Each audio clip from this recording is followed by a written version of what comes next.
March the 31st, 2026. Guys, you're looking at information coming in this morning from the Wall Street Journal, and they're reporting that Trump's top aides are saying he's willing to end the war without reopening the Hormuz. Now, that would be, for the U.S., the best case scenario.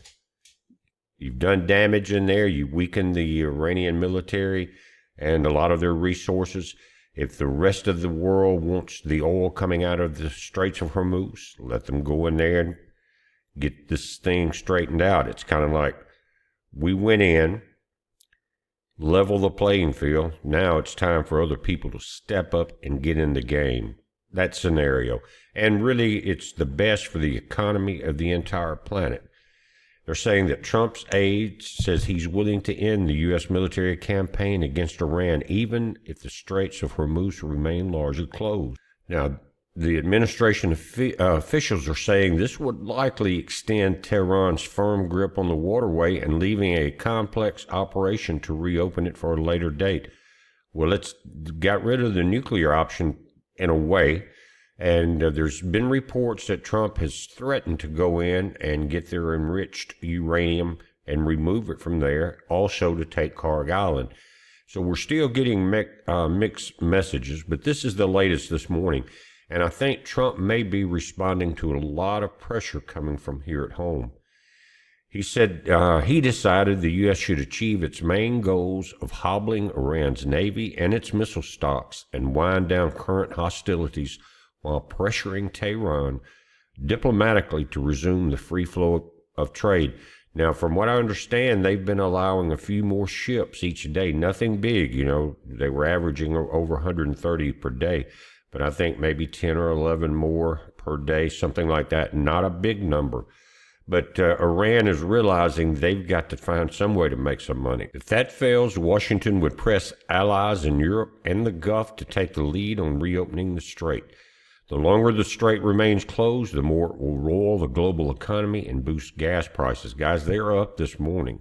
I don't know if this message hasn't taken effect into the markets yet, but they're saying it's falling significantly on these news, erasing all of its earlier gains on the news. Let's take a look at that for a moment. And again, Wall Street Journal is a little bit off on their reporting because look at Brent.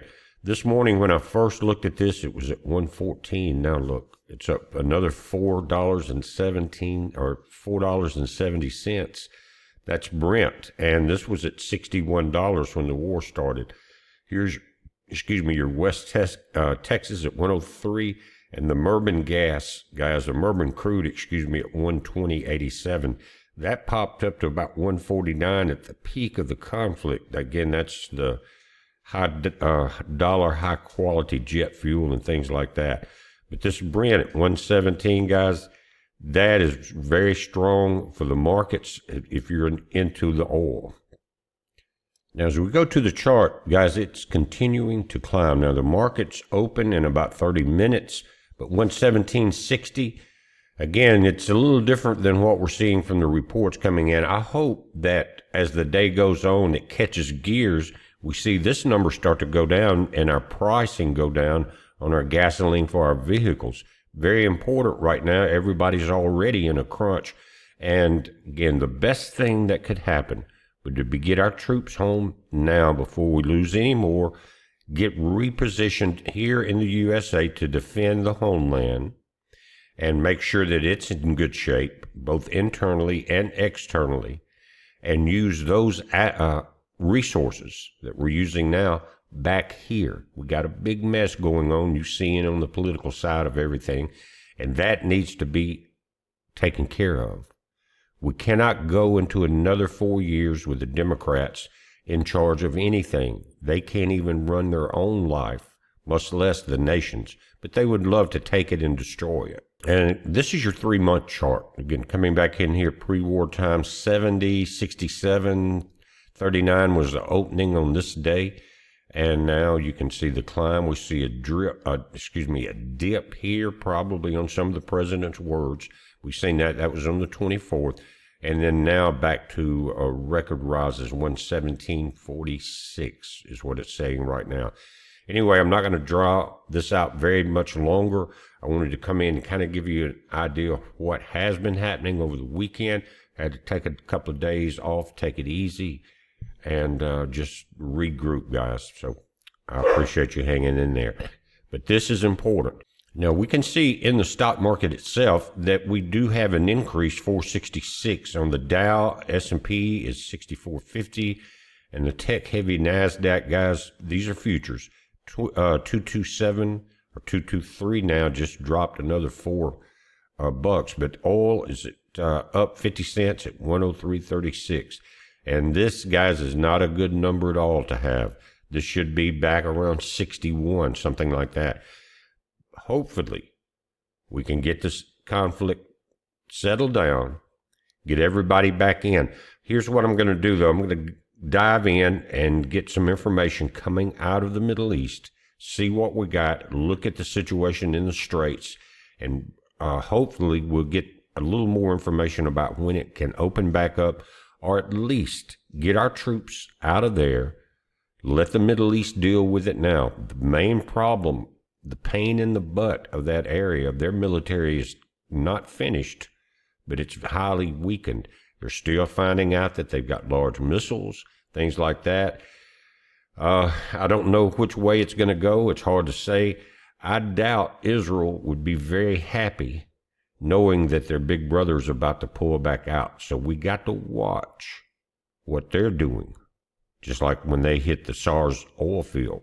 Shouldn't have done that. Oil went back up and conflict regenerated itself. Maybe they will back off, knowing that the pressure from the U.S. is going to affect the outcome of everything. So I don't know what's going on with Israel right now, but they're a major pain in the butt. They are the burden of all the nations right now. And if they don't stop doing what they're doing, they're digging their hole deeper. They've got to back off and stop attacking everybody around them. They're into Lebanon. They're trying to get into Syria. God knows where else. And, of course, they're still bombing Iran. But they are desperate, I think. And it was all planned. We've read the Albert Pike letters. Put that nation there.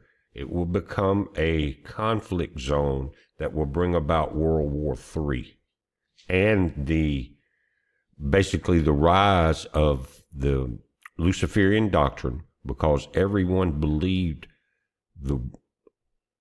what they chose to believe about the real religious situation. In other words, we've been lied to about a lot of things, and I've done my best to try to straighten that out. Where your loyalties lie.